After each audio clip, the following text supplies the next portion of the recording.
Bismillahirrahmanirrahim. Assalamualaikum warahmatullahi wabarakatuh. So today our group will present about our article review with topic growth and synergy are the desired consequences of merger and acquisition. Next, I will continue first with introduction. So mergers and acquisitions are a strategy used by firms for growth and expansion of their business in terms of product or services, scale of operations, and geographic coverage.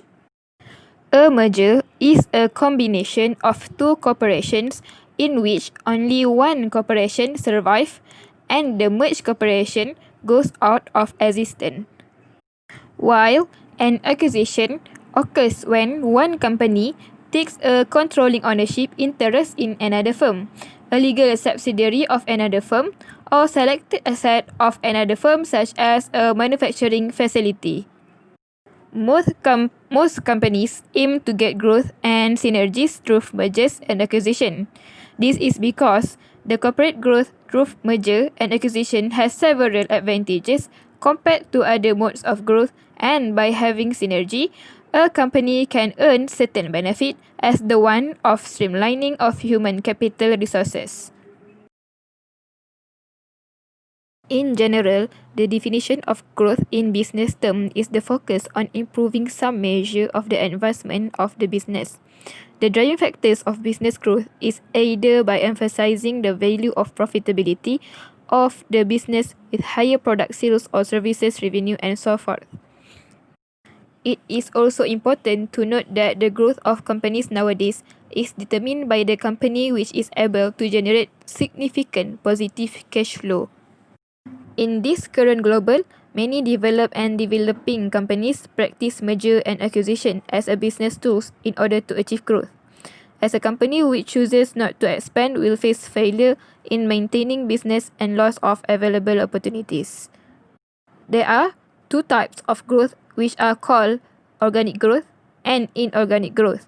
Organic growth is achieved by increasing output and enhancing sales internally. Meanwhile, inorganic growth emerges from merger or takeover rather than increasing the production of business. Inorganic growth can be determined by gaining access to new markets through successful mergers and acquisition. It is suggested that this is a way for the company to grow quickly. Okay, next, strategies implement by company to enhance growth. First strategies is concentration strategies. So under concentration strategies, there are two types, which is one called vertical growth, which the firm grows vertically in the value chain, such as from manufacturing to retailing. Another one called horizontal growth, where the firms chooses to grow horizontally by expanding their product within the same value chain into other geographic location or creates a greater range of products and services that are already offered in the current market. Secondly, diversification strategies. Under diversification strategies, there are two types, which is concentric diversification, which mean related industry, and conglomerate diversification, which mean unrelated industry. Next, I will explain about synergy. So the term synergy originates from the Greek word synergos, which means working together. And synergy in business use refers to the ability of two or more units or businesses to work together to generate greater value than they could. Synergy is a positive incremental net gain that is associated with the merger of two or more companies through a merger and acquisition. Synergy also can demonstrate the future capability of the merged companies to be more competitive than individual entities, and usually it could be translated into revenue growth, cost savings, financial synergies, and clearer governance. There are two main types of synergy that can be achieved by the merged company through the merger and acquisition, which is operating synergy and financial synergy. So operating synergy can be identified as cost-saving synergy, includes both economies of scale and economies of scope. The operating synergy will eliminate the excess cost by reducing the human capital that has the same expertise. Meanwhile, the financial synergy refers to the reduction of the cost of capital of the acquiring company. This financial synergy will create tax benefits, increase debt capacity because of enlargement of the company, and creates diversification benefits.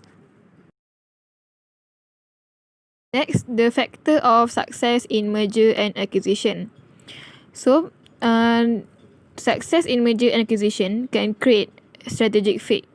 Strategic fit can describe as the degree to which the target firm augments or complements the parent strategy and thus makes identifiable contributions to the financial and non-financial goals of the parent. In other words, the strategic fit can create competitive advantage to the merged company, which could determine the success of the company's acquisition. Overall, the gains and losses of the company as a result of the merger depend on the strategic fit between the competitive strengths and the market rate of growth of the acquiring company and the target company. Thus, the more the companies fit, the company will get more gains is possible. Next, I will explain about the obstacle of merger and acquisition from the Islamic perspective.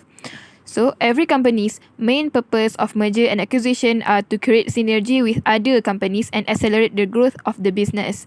However, there will definitely be obstacles that exist in the success of cross-border M&As, especially between Islamic and non-Islamic companies. And we realize that the process of M&A is already complex enough since it requires evaluation of a range of business. And many believe that Sharia compliance will only add more complexity and eventually cause further costs and delays. First obstacle is the adoption of the Islamic principle can restrict business expansion through merger and acquisition. Research shows that adopting the Sharia law could limit the scope of business beyond the Muslim countries. For non-Islamic companies to run mergers and acquisitions with Islamic companies, they have to engage with them in a particular way to accommodate the complexities involved in applying the codes of Sharia governance. Second obstacle is the lack of alternative Islamic financial instruments to fund M&As as compared to conventional. The financial instruments such as bonds, swaps, futures and forwards are not allowed by Sharia in their conventional form and would need restructuring to comply with the Sharia principles. Last obstacle is another obstacle of M&As between Islamic and non-Islamic companies is in terms of the level of disclosure and transparency in Sharia corporate governance. Transparency is important in corporate governance to evaluate management's effectiveness and to take early corrective actions when there are issues regarding the financial conditions of companies. To conclude, we can see how applying Sharia compliance, limited Islamic financial instruments, and lack of transparency can affect the process of merger and acquisition. Therefore, it is important to find ways to enable both Islamic and non-Islamic companies to coexist for the purpose of increasing economic activity and human development in more acceptable ways. So, to briefly summarize, the process of mergers and acquisitions has gained substantial importance in today's corporate world. It is crucial to know that the growth of companies today is determined by the company that can produce substantial positive cash flow profits. Meanwhile, through synergy, it will indicate the merged company's potential ability to be more efficient than individual organizations. As a matter of fact, growth and synergy through merger and acquisition has been a critical part of the success of many companies operating in the new economy. However, there are some obstacles of M&As, especially between Islamic and non-Islamic companies, because many believe that Sharia compliance will bring uncertainty and potentially result in more costs and delays in management. Thus, there is a need to find ways so that both Islamic and non-Islamic companies can coexist in order to boost economic activity and human development. So that's all from our group. Thank you. Wassalamualaikum warahmatullahi wabarakatuh.